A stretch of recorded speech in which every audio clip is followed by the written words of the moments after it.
গত বছর নন্দীতে একটা কাজে গিয়েছিলাম। ওখান থেকে ফেরার পথে ওই বাজির ওখান থেকে দুটো হাওয়াই মানে রকেট রকেট বাজি কিনে নিয়ে বাড়িতে ফিরলাম। হ্যাঁ, ঠিক আছে, কালকে কালী পুজো দিওয়ালি, একটু রকেট জ্বালাবো। যাকে ওই রকেট বাজির যে এত তেজ আর ক্ষমতা আমার জানা ছিল না। আমি সেই দিনই প্রতিজ্ঞা করলাম, জিন্দেগিতে আর কোনোদিন বাজি ফাটাবো না। বাপ রে বাপ! যাকে আসল কথা আসি, ঘটনাটা বলছি আপনাদের। ঘটনাটা ওই সেদিন রাতে অন্যান্য বাজি ফাটাচ্ছিলাম। একটা তুবড়ি নিয়ে প্রথমে স্টার্ট করলাম। তুবড়িটা বেশ ভালোই জ্বলছিল। জ্বলতে জ্বলতে উমা দেখলাম কমে গেল। কমে গিয়ে আবার দেখলাম নিজের থেকে তুবড়িটা আমাদের বাড়ির পাঁচিলের ওপর উঠে জ্বলতে লাগলো। পাশে ভাই দাঁড়িয়ে ছিল, ভাইকে বললাম, এই এটা কি বাজি রে? ভাই বলছে, তুবড়ি তো, ওটা তো তলায় জ্বলছিল, ওপরে এলো কি করে? আর বলিস না, অসাধারণ বাজি যে বানিয়েছে না, একটা জবাব নেই। হ্যাঁ, সত্যি তুবড়ি বাজিয়ে মানে মনটা খুব সার্থক হলো। হ্যাঁ, যাক, খুব ভালো, খুব ভালো।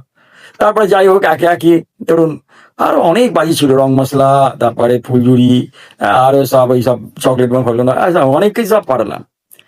তারপরে বললাম, না, এইবার ছাদে যাই, গিয়ে আমার সেই বিখ্যাত সেই রকেটটা এবার আমাকে ইয়ে করতে হবে। ছাদে গিয়ে, ফাঁকা ছাদ, মনে আনন্দে গিয়ে উঠলাম।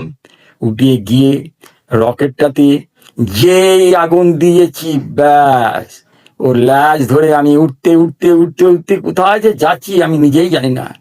যখন চোখ খুলে আমার জ্ঞান এলো, দেখি আমি কাকিমার কান নিচে, মানে ওই সানসেটে, জানলা সানসেটে ওখানে গিয়ে ঝুলছি। কাকিমা বোধহয় তখন ওই মানে জানলা খুলে ওই কালী পুজোর সমস্ত খোলা আকাশে সমস্ত বাজি ফাটানো দেখছিল। হঠাৎ আমাকে ছুটতে দেখি কাকাকে বলছি, এই যে শুনছো, শোনো গো, শোনো, শোনো গো। কাকা তখন বোধহয় খাটে শুয়ে খবর দিয়েছিল। দেখে হঠাৎ, খেলো খেলো, তুমি চাইছো না, খেলো, আর বলো নাই, তখন আর কে ঝুলছে।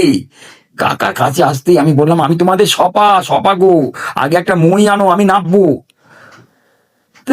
মই নিয়ে এসে কাকা বলছে, কি ব্যাপার বলতো, তুই এরকম ঝুলছিলিস কেন, কি হয়েছে?